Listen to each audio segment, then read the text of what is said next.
Halo teman-teman, salam sehat selalu untuk kita semua, salam sejahtera, tentunya tetap semangat.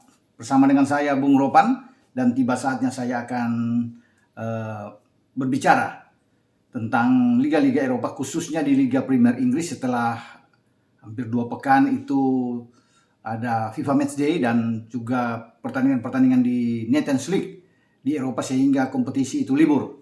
Nah, sekarang mulai akhir pekan ini, ya, Sabtu Minggu akan bergulir kembali.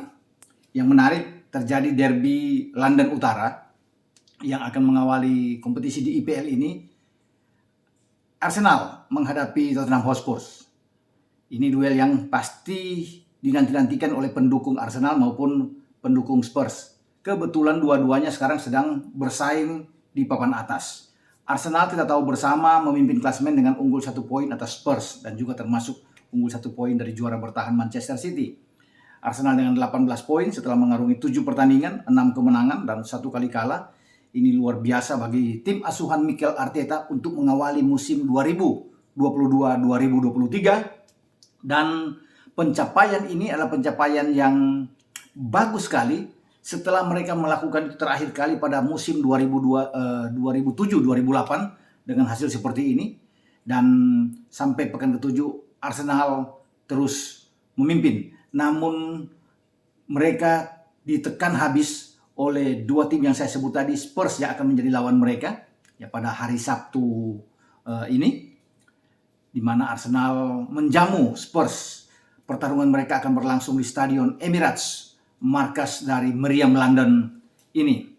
Nah, tidak mudah saya pikir walaupun mereka bisa menjadi tuan rumah, karena Spurs sedang bagus-bagusnya di bawah Antonio Conte, melakoni 5 pertandingan terakhir, 5 kemenangan, 2 imbang. Ini luar biasa, dan Spurs tidak pernah kalah, sama seperti City, menjadi penampilan terbaik mereka sejauh ini. Apalagi kalau saya melihat dalam pertemuan khusus Arsenal dan Spurs ini, dalam 6 musim terakhir selalu Spurs itu ada di atas Arsenal. Karena Arsenal kan sedang mengalami turbulensi sejak 6 musim terakhir, 6 musim belakangan ini. Mereka tidak bisa lolos ke Liga Champions. Itu yang menjadi target utama saat ini ketika mereka berlari dengan kencang. Arteta ingin membawa Arsenal itu lolos pada musim depan, ya. Setelah musim ini kalau mereka bisa menempatkan masuk di 4 besar atau bahkan menjadi juara, ini luar biasa. Mereka kembali hadir di percaturan UCL. Nah, kalau bicara pertemuan antara derby London Utara ini juga, biasanya itu Arsenal selalu mantap menang melawan Spurs ya. Dalam 21 musim terakhir mereka itu selalu ada di atas Spurs kalau bicara di klasemen. Yang saya bilang tadi, Spurs itu di 6 musim terakhir mereka bisa ada di atas Arsenal. Namun saat ini kalau menggambarkan antara penampilan kedua tim ini, saya pikir ini 50-50, ya. Bukan tidak mungkin pertandingan ini persentasenya akan berakhir imbang antara kedua tim dari London ini. Namun keuntungan bagi Gunners ini adalah mereka bermain di depan publik. Mereka tentunya punya motivasi berlebihan untuk mempertahankan singgasana. Bagaimana mereka sekarang menjadi pemimpin klasemen. Kalau imbang, berarti mereka masih ada di atas, tetap berselisih 1 poin dengan Spurs. Namun harus diingat bahwa dalam pertandingan hari Minggu ada big match derby Manchester yang melibatkan juara bertahan City menghadapi MU bermain di Etihad. Nah, ini saya akan bahas nantinya pada besok hari tentang duel ini, di mana juga saya akan ikut diundang dalam live nobar ya, reaction di R66 media channel YouTube bersama dengan Bung Helmi Yahya. Tapi kalau kembali ke pertandingan imbang tadi yang saya bilang, ini akan memungkinkan City mengkudeta posisi dari Arsenal. Dengan catatan City harus menang tentunya melawan MU. Ini yang harus diingat, dan saya rasa Arteta tahu persis bahwa bukan tidak mungkin mereka akan dikudeta oleh City. Tapi kembali ke pertandingan kedua ini, tentunya kedua tim antara Arsenal dan Spurs ini, tentunya bagi Arsenal mereka tidak akan melewati laga ini. Pasti target bagi Arteta dan pasukannya adalah 3 poin. Apa yang akan dilakukan oleh Arteta? Arteta tetap akan bermain dengan pola dia.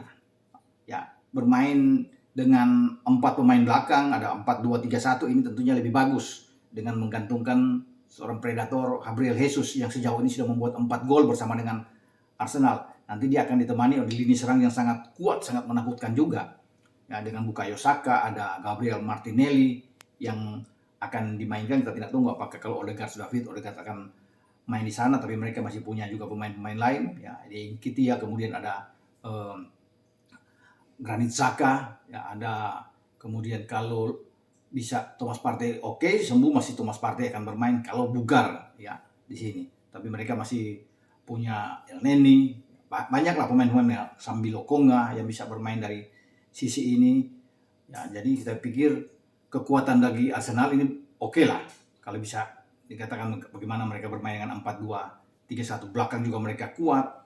Pergeseran Ben White itu bermain di kanan, Kieran Tierney akan posisi kiri ketika Zinchenko masih bermasalah dengan cedera. Ada Saliba di bek tengah, didukung oleh Gabriel Magalhaes. Tentunya mereka punya penjaga gawang Ramsdale. Jadi ini yang mendukung bagi kekuatan The Gunners di saat mereka akan menghadapi Spurs. Namun tentunya tidak boleh main-main bagi Arsenal di sini. Ya, mereka tidak boleh kehilangan fokus karena Spurs itu selalu mengancam mereka. Ya, dan bukan tidak mungkin Spurs juga akan mencuri kemenangan di Emirates ini karena menakutkan juga kalau bicara di lini serang. Mereka punya Harry Kane di depan, sudah 6 gol yang dia ciptakan. Ya, memang masih jauh dibandingkan dengan Erling Haaland, tapi Kane adalah tetap seorang striker nomor 9 yang sangat haus gol. Kemudian apalagi dia didukung oleh, kalau Arsenal punya Bukayo Saka, Martinelli ya di sana, ya. Mereka juga punya Son Heung-min dan Richarlison yang sangat bagus. Son lagi bagus-bagusnya ketika terakhir mengalahkan Leicester dengan 6 gol, dia membuat hat-trick hanya dalam waktu 14 menit di babak kedua. Dan kembalinya seorang Son ini yang harus diantisipasi oleh lini pertahanan Arsenal. Mereka juga bukan tidak mungkin akan memainkan seorang Dejan Kulusevski yang berada di belakang. Jadi bisa dibayangin itu kalau Kane di depan, kemudian tetap mereka bermain juga sama dengan 4-2-3-1 yang ditampilkan oleh Conte. Berarti 3 di belakang Kane itu Richarlison, Kulusevski, dan Son Heung-min. Ngeri banget kalau bisa dikatakan formasi dari Conte ini. 2 yang akan menjaga kedalaman permainan dari Spurs ya pasti Højbjerg yang akan bermain dengan Bentancur. Ini juga sebagai double pivot yang sangat kuat. Ini mereka akan bertarung di tengah untuk menghambat pergerakan termasuk bagi Gabriel Jesus. Kemudian dari lini kedua yang akan datang dari Arsenal, itu akan tugas bagi Højbjerg dan Bentancur. Di belakang 4 pemain saya pikir Romero kalau fit, Romero akan bermain bersama dengan Eric Dier. Tidak tahu, Emerson Royal juga masih bisa diandalkan, Ryan Sessegnon juga masih bisa ada di kiri, di samping Hugo Lloris yang bermain di posisi penjaga gawang. Jadi itu materi yang akan ditampilkan oleh Antonio Conte. Pertarungan ini kita akan lihat setajam apa bagaimana lini serang kedua tim, baik yang ada di Arsenal ataupun yang ada di Spurs. Saya rasa ini akan terjadi gol itu di atas 1 gol kalau melihat dengan permainan kedua timnya. Pasti akan coba jual beli serangan. Permainan terbuka akan dilakukan di sini. Nah, Spurs itu lebih cenderung saya kira dengan lebih menunggu dikit counter attack yang mereka akan lakukan terhadap Arsenal, membiarkan mungkin sedikit Arsenal dalam penguasaan bola, tapi mereka yang akan melakukan counter attack dari Spurs ini yang berbahaya. Karena itu mereka punya pemain-pemain yang cepat, Son, Kulusevski, Richarlison kalau berdiri di belakang Harry Kane ini sangat kuat. Kemudian dari bench bisa aja mereka akan datang dengan Ivan Perisic yang masuk. Ya, kita tidak tahu di sini apa yang akan ditampilkan oleh Antonio Conte. Apakah Perisic juga bahkan akan dimainkan lebih awal, bukan Kulusevski. Semua ada di otak bagi Antonio Conte. Jadi ini pertarungan yang menarik untuk dinantikan karena Spurs berusaha kalau mereka menang mereka ada di atas paling tidak untuk 24 jam sebelum menunggu partai antara City dan United.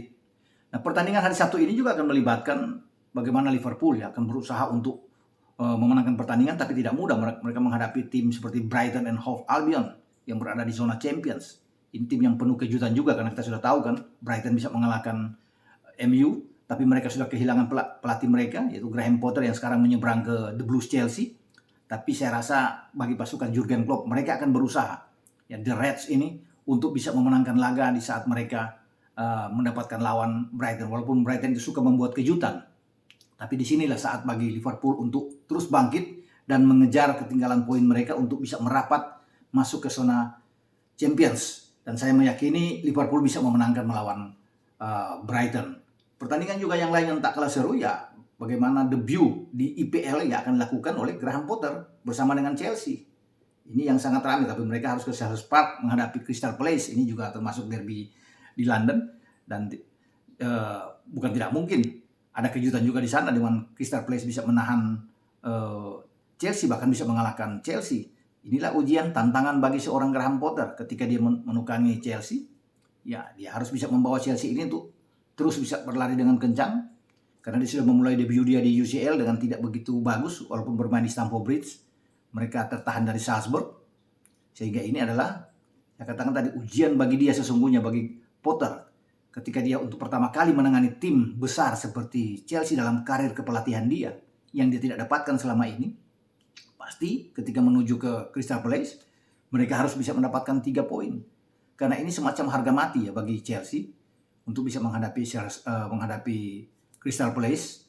Walaupun mereka bermain tandang, tapi dengan kekuatan kedalaman skuad mereka ya lebih bagus dibandingkan Crystal Palace. Saya rasa Chelsea bisa mengalahkan Crystal Palace. Namun itu tadi harus hati-hati, waspada karena Crystal Palace juga bisa mendatangkan bahaya besar buat mereka dan bisa menjegal mereka kalau ini sampai hilang poin bagi Potter di debut dia.